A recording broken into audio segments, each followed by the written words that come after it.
There have been thousands of wars in history, but there were only a handful of people who never lost a single war. They were magicians of strategy, emperors of intelligence, and symbols of courage. Today we will learn the stories of 5 generals who changed history but never lost. Let's start with a legend. History still trembles when we hear his name. Alexander the Great, King of Macedonia, one of the greatest commanders in the world. Within 20 years, he conquered 3 million square kilometers of land. Greece, Egypt, Persia, and even the Gate of Punjab in India.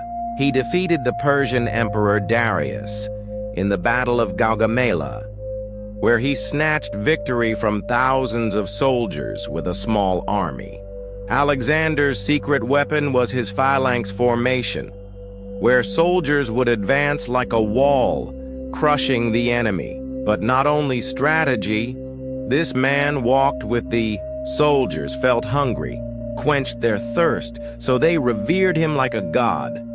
He never lost a battle. His soldiers also wanted to return home when they got tired, but Alexander never looked back. He died at the age of only 32, but in the pages of history he lives forever, an undefeated, indestructible commander. Now let's know the story of the man who is known in Islamic history as the Sword of Allah. He was called Saifullah, meaning the Sword of Allah. Wherever he went, victory would come. He defeated huge powers like the Roman and Persian empires, such as the Battle of Yarmouk, where the Muslim army under his leadership completely destroyed the Romans, and the Battle of Walaja, a stunning war strategy in history. Khalid deployed his army in such a way that the enemy did not even realize when he was surrounded. This was his double envelopment strategy, which Napoleon also followed much later. He was not just a warrior, he was a companion, a follower of the Quran, and a commander of world conquest. He participated in more than 100 battles and won all of them. The enemies were afraid of his name, and his soldiers used to say, "With Khalid, defeat is impossible." Yet at the time of his death, his sorrow was, "As a warrior, I am dying in bed, but there is no place on my body where there is no weapon injury." That hero of the battlefield is now immortal in the pages of history. Undefeated, steadfast, unique. Khalid ibn Walid. If you think that only the commanders of the Western world were undefeated, then you still don't know the shadowy hero of the Mongol Empire who never lost a battle against 32 countries. His name is Subutai, the brain behind Genghis Khan's world conquest. Although Genghis Khan got the credit, in reality, Subutai brought the greatest military victory. The Russian kings could not have imagined that the Mongols would suddenly cross Siberia and surround them.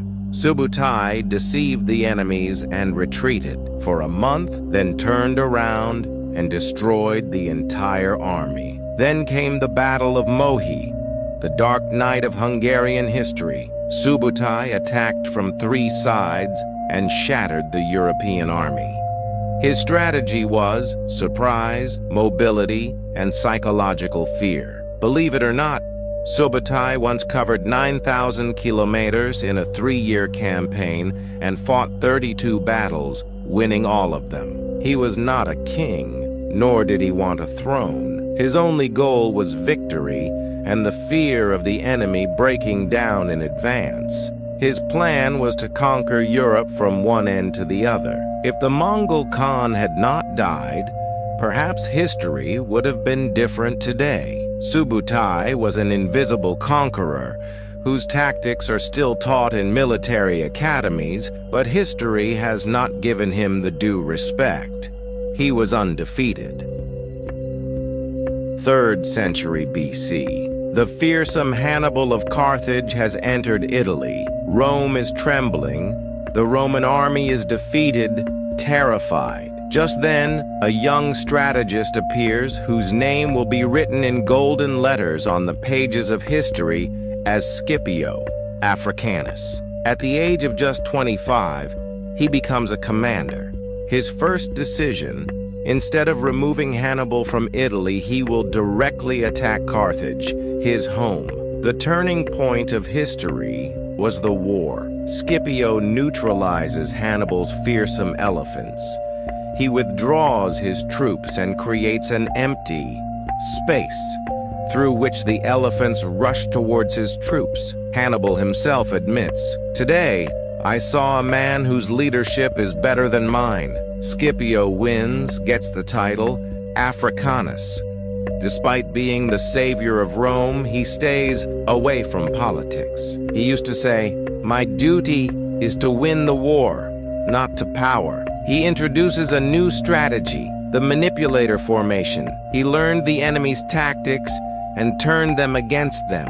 And that is what made him invincible. He was selfless, determined, and the epitome of intelligence. He never lost a battle. His plans laid the foundation for the later Roman Empire. Scipio Africanus, a name that not only saved Rome, but made it the ruler of the world, undefeated. Now we move on to the last part, the only naval general in history who won all the wars and kept Korea alive at sea. He was Yi Sun-sin, the pride of Korea, a legend in the world's naval history. When the sea is angry, a true sailor is revealed. And there was a sailor warrior who participated in 23 naval battles and did not lose a single one. He was Yi Sun-sin, the father of the Korean Navy. In 1592, Japan invaded Korea. When Japan landed on the Korean coast with thousands of soldiers and hundreds of warships, Yi Sun-sin stepped forward.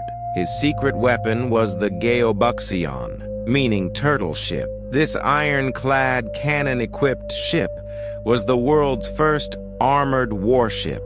Before the enemy knew it, their ships began to sink one after another. But the most incredible battle in history was the Battle of Myeongyang. With only 13 ships, he fought against 333 Japanese ships and won. The enemy thought Korea was over, but Yi Sun-sin single-handedly changed the course of the war. When his soldiers were also afraid, he himself stood in front, saying, "If I retreat, then you kill me." His strategy was to use nature, the speed of the current, the waves of the sea, the echoes. He defeated the enemy with everything.